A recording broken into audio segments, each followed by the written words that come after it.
Today on Gardening with Creekside, I am going to show you what black spot and spider mites look on your roses and how to treat them. Stay tuned.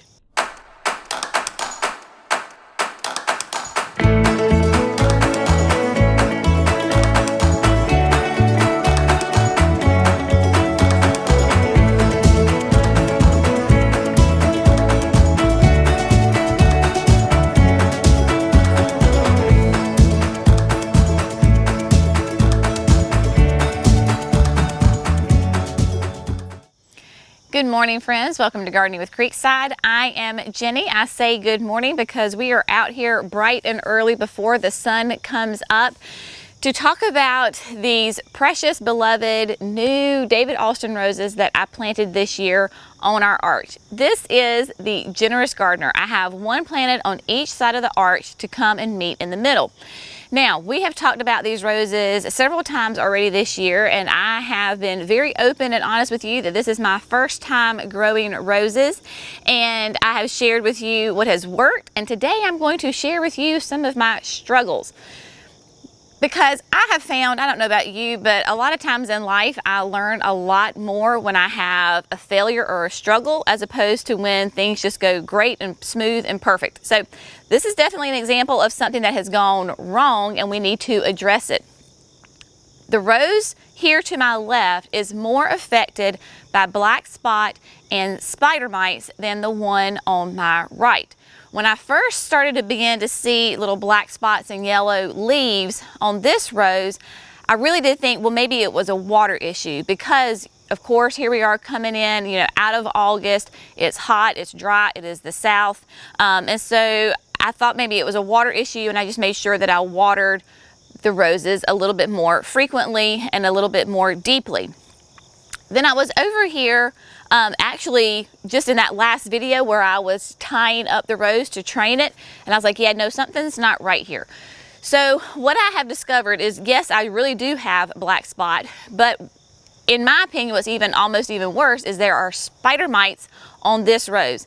Spider mites are just they're very common, first of all.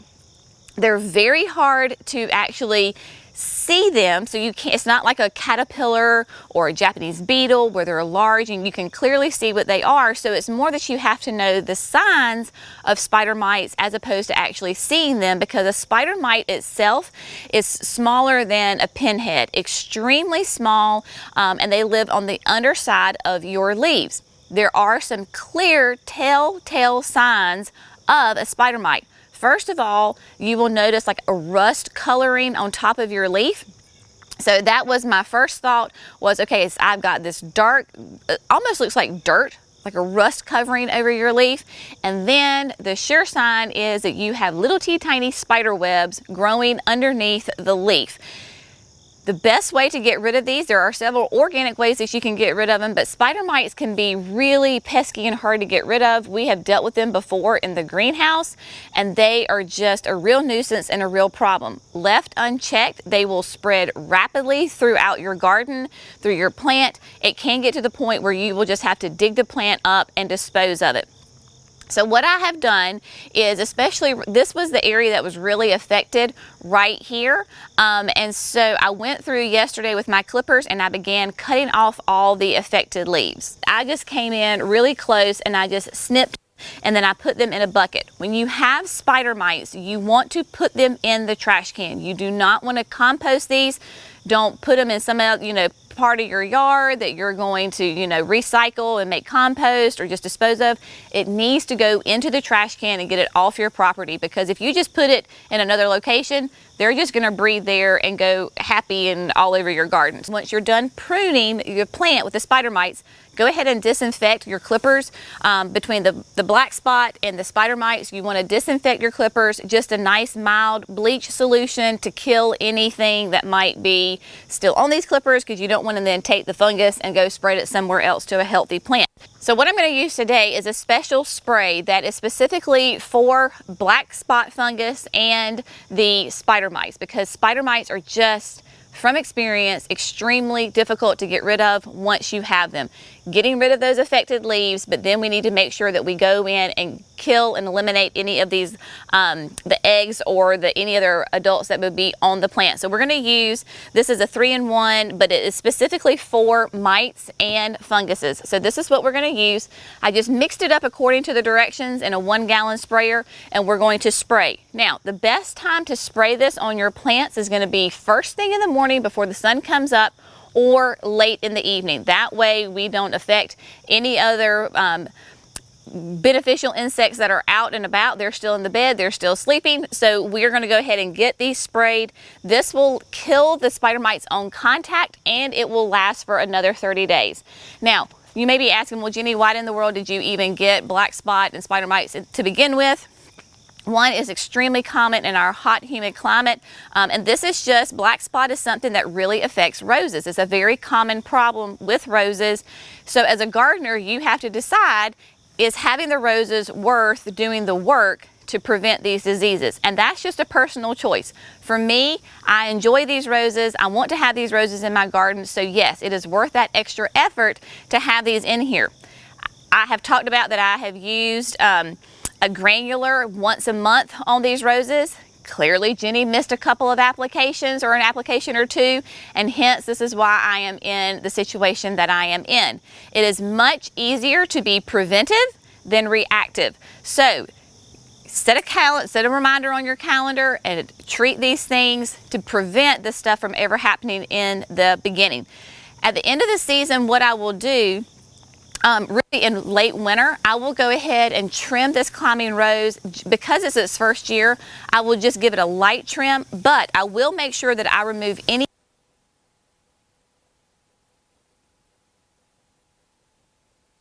still might be there. I want it completely gone. Again, we'll put that in the trash can and not in the compost. So what we're going to do now is just go ahead and spray the rose.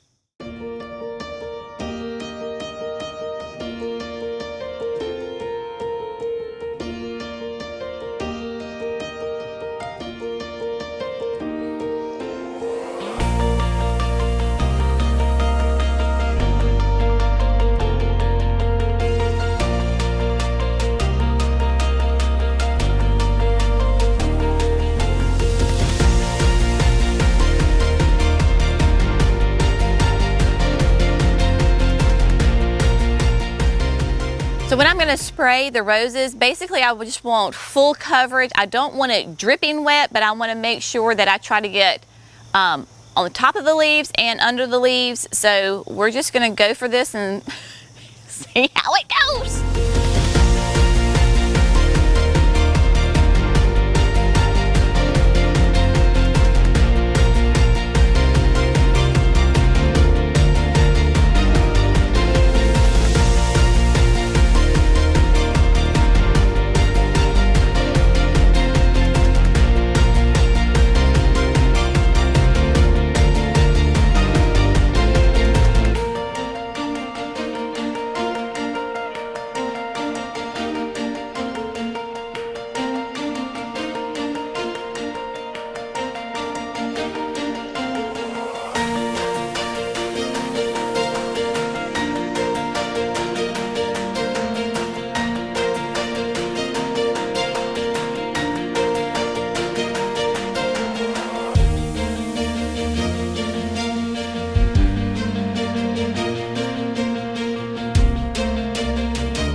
One little tip that I will give you is that I have a dedicated sprayer for each of the different kind of applications that I use in the garden, because it's really important, again, learning from experience, to keep separate sprayers for separate applications. So if you're using like What we're doing, more of a pesticide, systemic, you can use that. If you have one that's just dedicated for organic uses, whether it's neem oil or insecticidal soap, you can keep them separate for that. And then if you have like an herbicide that you're using, keep a separate one for that. What I would do is either put a label on it, use a Sharpie to label your sprayers so you know exactly what they're for.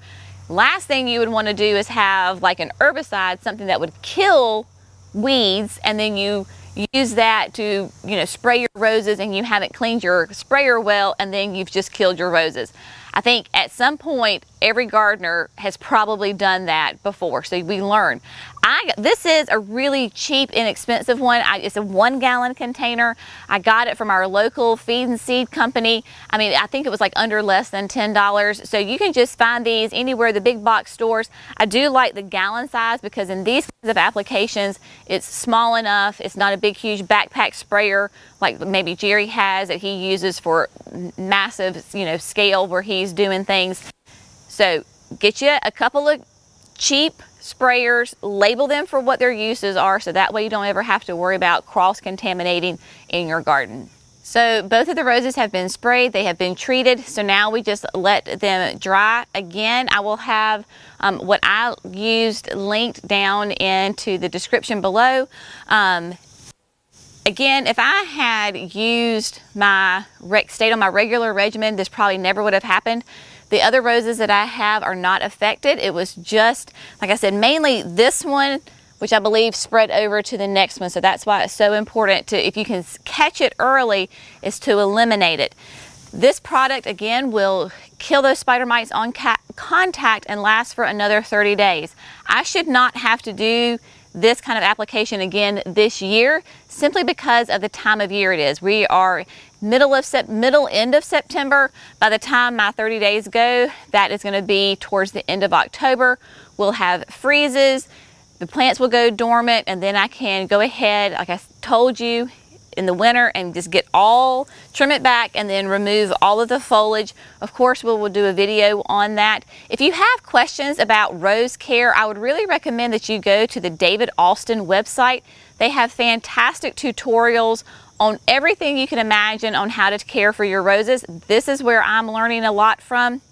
But seek out that really great rose care information, tutorials from reputable sources, whether it is a gardener who really focuses on roses or those rose companies, because they know the best methods to take care of those roses. Find it, learn from it, take care of it, move on, and all will be well. As always, thank you so much for gardening with Creekside. Y'all have a fantastic day, and we'll see you in the next video. Bye, friends.